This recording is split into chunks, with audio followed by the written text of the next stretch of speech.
Etika batuk dan bersin.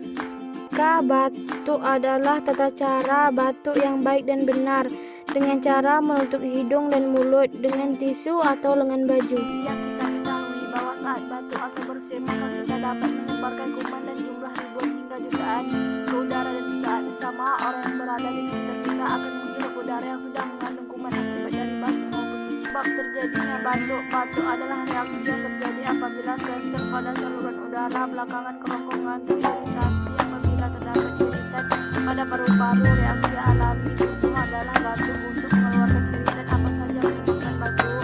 Satu, infeksi produksi dahak yang sangat banyak karena infeksi saluran pernapasan misalnya flu dan penyakit yang cukup serius meskipun jarang misalnya pneumonia, TBC, kanker paru-dahak secara tidak sengaja ke dalam saluran pernapasan misalnya debu atau makanan seret kemudian seret hidung ke arah tenggorokan dan masuknya ke saluran pernapasan misalnya rinitis atau alergi. Batuk pilek dan pada saluran pernapasan misalnya tidak menggunakan sebelah saluran untuk menutup hidung saat batuk bersin, membuang ludah atau batuk sembarangan tempat, membuang atau meletakkan tisu yang sudah digunakan ke tempat sembarangan, tidak menggunakan masker satu atau Etika batuk dan bersin.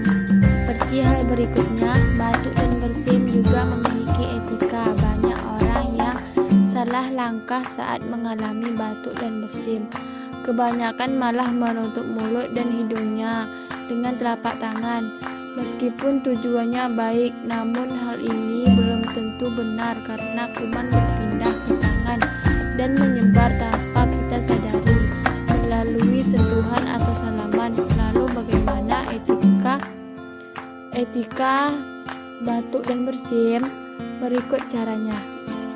Tutup hidung menggunakan tisu atau lengan baju bila Anda batuk atau bersin. 2.